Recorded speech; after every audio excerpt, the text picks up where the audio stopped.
This was when I was 21 years old, working in a supermarket as a part-time job. It was a typical day at work, stocking shelves and helping customers find what they needed. But little did I know, this day would turn into a nightmare that would haunt me for years to come.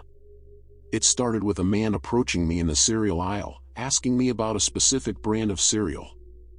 I politely pointed him in the right direction and went back to my task. But as the day went on, I noticed the man lingering around the store, watching me as I worked. His gaze made me uneasy, but I brushed it off as my imagination running wild. As my shift came to an end, I was gathering my things to leave when I saw the man waiting for me in the parking lot. My heart skipped a beat as I realized he had been following me. Panic set in as I quickly made my way to my car, trying to ignore the feeling of his eyes burning into my back. I fumbled with my keys, desperate to get into the safety of my car. But before I could escape, the man approached me, a sinister smile plastered on his face. He tried to strike up a conversation, but I was too frightened to respond. Without thinking, I slammed the car door shut and sped out of the parking lot. I thought that was the end of it, but little did I know, the nightmare was just beginning. Over the coming days, I caught glimpses of the man lurking around my neighborhood. I was on edge, constantly looking over my shoulder, fearing that he would appear out of nowhere. I confided in my friends and family about the man's disturbing behavior, but they brushed it off as paranoia. They assured me that I was safe and that I was overreacting. But I couldn't shake the feeling that this man was following me, watching my every move. One evening, as I was walking home from work, I felt the sensation of being followed. I quickened my pace, my heart pounding in my chest. I turned a corner and came face to face with the man from the supermarket. This time, there was no mistaking his intentions. I bolted down the street, my lungs burning with exertion. I could hear his footsteps behind me, gaining on me with every stride. I didn't know what to do, where to go. All I knew was that I had to get away from this man, this predator who had been haunting me for days. I ducked into an alleyway, hoping to lose him in the maze of narrow streets. My legs felt like lead as I sprinted through the darkness, my breath coming in ragged gasps. But no matter how hard I tried, I couldn't shake him off my tail. Just when I thought I couldn't run any longer, I stumbled upon a dead end. My heart sank as I realized I was trapped, with nowhere left to go. The man slowly advanced towards me, a wicked grin spreading across his face. I braced myself for the worst, ready to fight for my life. But before he could reach me, a sudden burst of creativity sparked within me. I reached for the nearest object, a trash can lid, and held it in front of me like a shield. With a newfound determination, I charged towards the man, surprising him with my sudden burst of bravery. Caught off guard, the man faltered for a moment, giving me the opportunity to escape. I raced past him, my adrenaline fueling my movements. I didn't look back, didn't stop until I reached the safety of my own home. As I collapsed on the floor, the reality of what had just happened washed over me. I had faced my fears, stood up to my stalker, and emerged victorious. From that day on, I vowed to never let anyone make me feel powerless again. The experience had changed me, shaped me into a stronger, more resilient person. I had faced the darkness head-on and come out the other side, scarred but undefeated. And as I looked back on that fateful day in the supermarket parking lot, I knew that I had found the courage within myself to overcome any obstacle that came my way. In the vibrant state of Colorado, I embarked on a shopping trip to a local supermarket one sunny afternoon. The aisles were bustling with shoppers, and the shelves were stocked with a variety of goods. As I perused the different sections of the store, I couldn't help but notice a figure lurking in the shadows, keeping a close eye on my every move. Feeling a sense of unease, I tried to shake off the feeling of being watched and continued with my shopping. However, as I made my way to the checkout counter, I noticed the same person following closely behind me. Their intent was unclear, but my instincts told me that something was not right.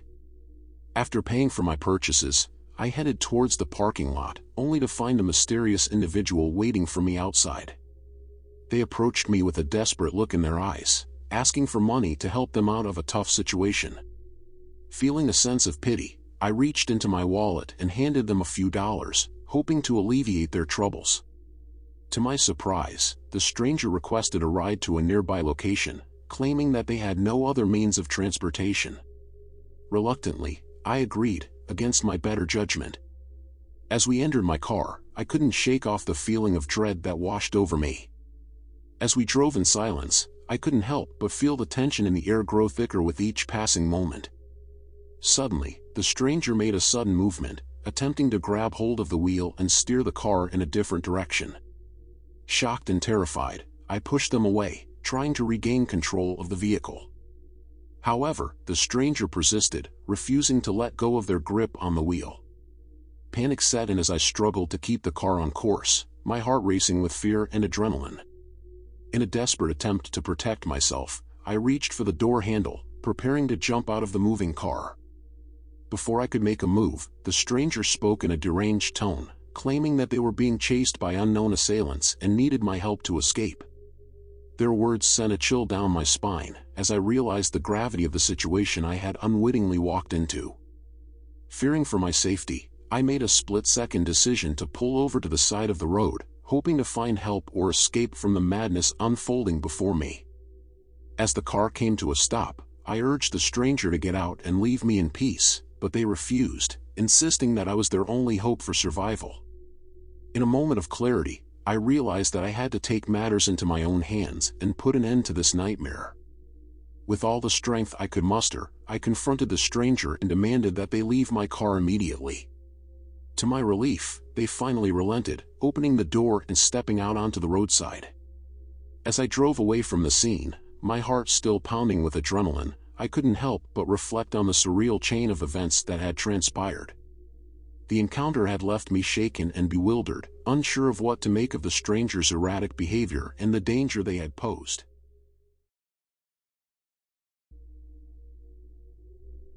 It was just another regular day at the supermarket where I worked in Texas.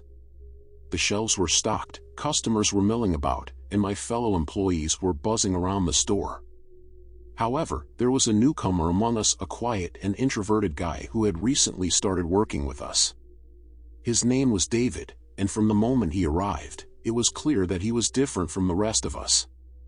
He kept to himself, rarely engaging in conversation with his coworkers.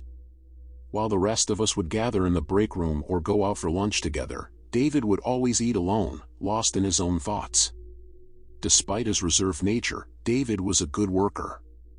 He was diligent, meticulous, and always got his tasks done efficiently.